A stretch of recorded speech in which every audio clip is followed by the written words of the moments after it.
Good morning students. નવા વર્ષની આજે ઇંગ્લિશના લેક્ચરમાં શરૂઆત કરીએ. સેમેસ્ટર 2 નો ગ્રામરનો ટોપિક છે ધ પ્રિપોઝિશન. 5મું ચેપ્ટર છે. તમારે લોકોને નવી ગ્રામર પહેલા સેમેસ્ટરની પણ ગ્રામર અલગ આવે છે ને બીજા સેમેસ્ટરની પણ ગ્રામર અલગ જ આવે છે. એમાં 5મું ચેપ્ટર છે. પહેલા 4 ચેપ્ટર તો આપણે ટેન્સના છે. સાદો વર્તમાનકાળ, ચાલુ વર્તમાનકાળ, સાદો ભૂતકાળ અને સાદો ભવિષ્યકાળ. એ 4 ચેપ્ટર ટેન્સ છે. અને 5મું ચેપ્ટર છે ધ પ્રિપોઝિશન. પ્રિપોઝિશનનો મિનિંગ શું થાય તો કે નામયોગી અવયવ. અહીંયા ગુજરાતીમાં લખેલું જ છે પ્રિપોઝિશન એટલે નામયોગી અવયવ. નામયોગી અવયવ એટલે અમુક વ્યક્તિ, વસ્તુ કે પ્રાણી જ્યાં છે તે સ્થળનો નિર્દેશ કરે છે. ગુજરાતીમાં તમને કહું તો આ શબ્દ આ બધા શું છે? નામયોગી અવયવ. કે આ શબ્દનો તમે વારંવાર ઉપયોગ કરેલો જ હોય છે. કે ઇન એટલે અંદર, પછી ઓન એટલે ઉપર, અંડર એટલે નીચે, નિયર એટલે પાસે, બિટવીન એટલે વચ્ચે કે ની વચ્ચે, બિટવીન. પછી ઇન ફ્રન્ટ ઓફ એટલે કે ની આગળ, બિહાઇન્ડ એટલે કે ની પાછળ, નેક્સ્ટ ટુ એટલે કે એની પાસે, ઓપોઝિટ એટલે સામે. આ બધા શું છે તો કે નામયોગી અવયવ. આટલા જ તમારા લોકોને આવે છે ભણવામાં. એના જ ઉપરથી તમારે એક્ઝામ્પલ આપેલા છે અને એક્સરસાઇઝ પણ લખવાની છે. આપણે એક્ઝામ્પલ જોઈએ. પેલું તમને એક્ઝામ્પલ દેખાય છે કંઈક ફ્લાવર્સ છે, ફ્લાવર પોટ છે. પછી એમાં શું કરેલું છે તો કે એનું સેન્ટેન્સ પણ આપેલું છે. The flowers are in the vase. શું કરેલું છે? શું લખેલું છે તો કે ધ ફ્લાવર્સ આર. ફ્લાવર્સ આમાં દેખાય છે પણ આમાં નામયોગી અવયવમાં શું છે તો કે ઇન ધી વાઝ. વાઝ એટલે આપેલો પોટ દેખાય છે એને શું કહેવાય? વાઝ. એટલે આખું શું થાય? Flower vase. The flowers are in the vase. પછી સેકન્ડ છે, એક ટેબલનું ચિત્ર આપેલું છે, એના ઉપર બેગ પડેલી છે. તો આપણે જોયું કે ઉપરનો મિનિંગ શું થાય તો કે તમને લોકોને ખબર જ છે કે ઉપરનો મિનિંગ થાય ઓન. આપેલું છે અહીંયા ઓન.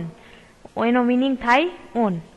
આપણે એનું એક્ઝામ્પલ જોઈએ તો કે the bag is on the table. તો બેગ ક્યાં પડેલી છે તો કે ટેબલ ઉપર છે. આમાં નામયોગી અવયવ શું થયો તો કે ઓન એટલે ઉપર.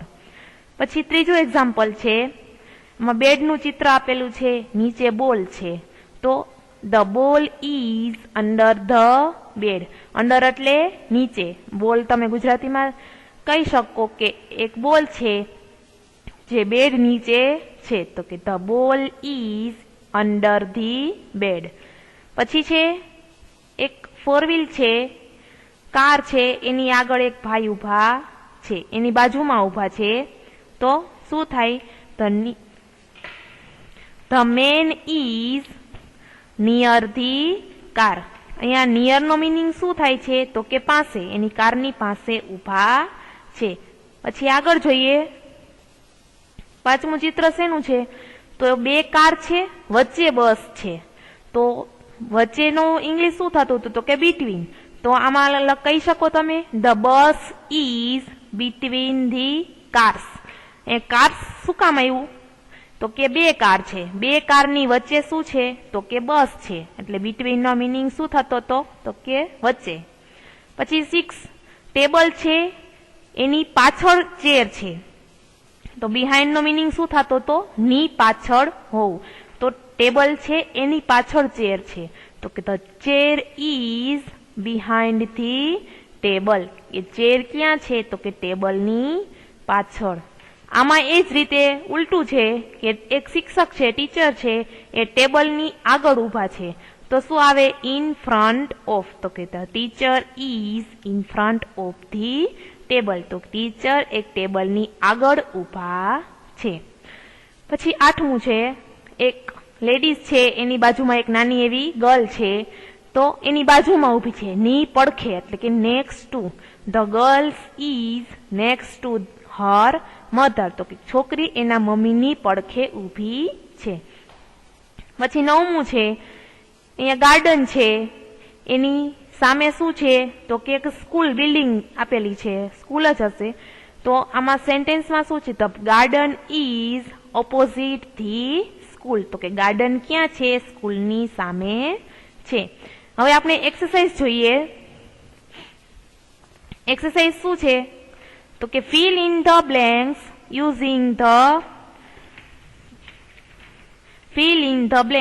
using the words from the brackets. કે આપણે આ બધા નામયોગી અવયવનો ઉપયોગ કરીને ખાલી જગ્યા પૂરવાની છે. બ્રેકેટ્સમાં આપેલા છે in, on, under, near, between, next to, in front of, behind and opposite. આ બધા અવયવો આપેલા છે, એનો ઉપયોગ કરીને આપણે ખાલી જગ્યા પૂરવાની છે. જો પેલી ખાલી જગ્યા જોઈએ, પેલું ચિત્ર શેનું છે તો એક ટ્રી છે, એની નીચે એક વેલ છે. વેલ મીન્સ કૂવો છે. તો આપણે ખાલી જગ્યામાં શું લખશું, ધ વેલ ઇઝ ખાલી જગ્યા ધ ટ્રી. તો શું કરવાનું છે, તો વેલ ક્યાં છે, કૂવો ક્યાં આપેલો છે, કૂવો ક્યાં છે તો કે ટ્રીની નીચે છે. તો નીચેનો મીનિંગ આપણે શું લખતા હતા તો કે અંડર. અંડર એટલે નીચે. આમાં શું આવશે, અંડર.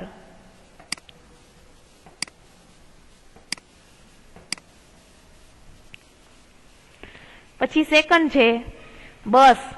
બસ છે એની પાછળ શું છે, કાર છે, અથવા તો કારની આગળ બસ છે. પણ આપણે સેન્ટેન્સ જોઈ લેવાનું, ધ બસ ઇઝ ખાલી જગ્યા ધ કાર. આપણે એક બસ વિશે પૂછેલું છે, તો કે બસ ક્યાં છે તો કે કારની આગળ છે. તો એમાં શું આવશે, ઇન ફ્રન્ટ ઓફ. શું આવશે એમાં, ઇન ફ્રન્ટ ઓફ. પછી થર્ડ જોઈએ. એક પેલું ચિત્ર એક્ઝામ્પલમાં આપેલું હતું એ જ ચિત્ર છે, પણ આમાં નામ આપેલું છે સંજના ઇઝ સ્ટેન્ડિંગ ખાલી જગ્યા હર મધર. તો કે સંજના એના મમ્મીની પડખે ઊભી છે. તો ની પડખે ઊભી છે, તો એમાં શું આવતું હતું તો કે નેક્સ્ટ ટુ. તો શું આવશે આમાં, Sanjana is standing her mother. તો કે સ્ટેન્ડિંગ ની પડખે, તો કે next to. Standing next two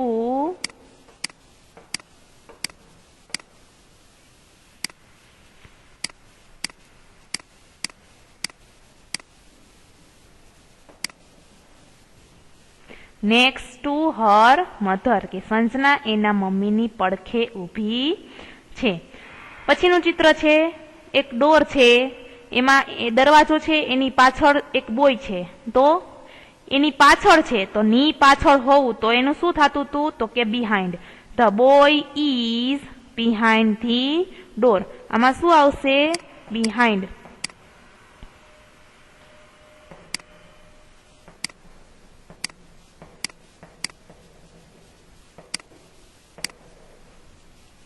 behind. પછી પાંચમું ચિત્ર છે, એક બેગ છે, એની અંદર શું છે, બુક છે.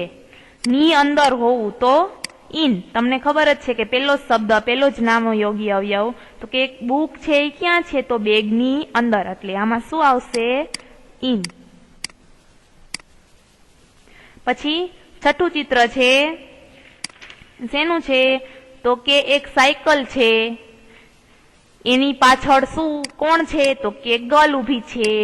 તો શું આવશે એમાં, સાયકલની પાછળ, ની પાછળ હોવું તો બિહાઇન્ડ. તો શું આવશે, Ketaki is behind the cycle. સાયકલની પાછળ ઊભી છે.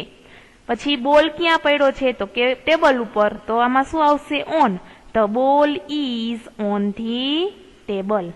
અને આઠમું છે, એક આમાં બેંક છે અને એક સ્કૂલ છે, બંને સામે સામે છે. તો શું આવે, ની સામે હોવું તો કે the bank is opposite the school કે બેંક સ્કૂલની સામે છે. નવમું ચિત્ર શેનું છે? તો કે એક વૃક્ષ છે, એક ઘર છે. તો ઘર ક્યાં છે? તો કે house is under the tree, અથવા તો એની પાસે છે, ની પડખે, એટલે શું આવશે? Next to. તો the house is next to the tree. પછી 10મું છે, ઘરની આગળ ટ્રેક્ટર ઊભું છે એવું ચિત્રમાં દેખાય છે. તો કે ટ્રેક્ટર ક્યાં ઊભું છે? તો tractor is in front of the house, કે ની આગળ, ઘરની આગળ ઊભું છે. પછીનું ચિત્ર છે, એક કબોર્ડ છે, એની આગળ ચેર છે. તો the cupboard is in front of the chair. Sorry, cupboard ચેરની પાછળ છે, એટલે the cupboard is behind the chair, કે કબોર્ડ ચેરની પાછળ છે. પછી 12મું ચિત્ર શું છે? પાછળ એક ગર્લ છે, પછી કર્ટેન એટલે પડદો છે, એની આગળ ઊભી છે. તો કે the girl is in front the curtain, કે પડદાની આગળ ગર્લ ઊભી છે. એક બાસ્કેટ જેવું દેખાય છે 13મા ચિત્રમાં, અને એની અંદર શું છે? તો કે એપલ્સ છે ઘણા બધા. પણ આપણે શું કહીએ? બાસ્કેટની અંદર ઘણા બધા સફરજન છે. તો કે ઇન એટલે અંદર. The apples are in the basket, કે બાસ્કેટની અંદર સફરજન છે, એટલે એ ખાલી જગ્યામાં શું આવશે? ઇન. પછી 14મું ચિત્ર શું છે? એક અમ્બ્રેલા લઈને એક ગર્લ ઊભી છે નીચે. શું આવશે? નીચે. મીન્સ અમ્બ્રેલાની નીચે એક છોકરી છે, એટલે under. The girl is under the umbrella, કે અમ્બ્રેલાની નીચે છોકરી છે. સેકન્ડ શું છે? Study the map and fill in the blanks. નકશાનો અભ્યાસ કરીને ખાલી જગ્યા પૂરો. પેજ નંબર તમારા ગ્રામર બુકમાં ચિત્ર થોડુંક આછું દેખાય છે, એટલે પેજ નંબર 35 ઉપર તમને આવો મેપ આપેલો હશે. એ નામયોબી મીન્સ પ્રિપોઝિશનનો ઉપયોગ કરીને તમારે એ ખાલી જગ્યાઓ પૂરવાની રહેશે. એ તમારે હોમવર્કમાં કરવાનું રહેશે. Question number 2. અહીંયા સુધી આપણે આ પ્રિપોઝિશન કમ્પ્લીટ કરીએ. Thank you.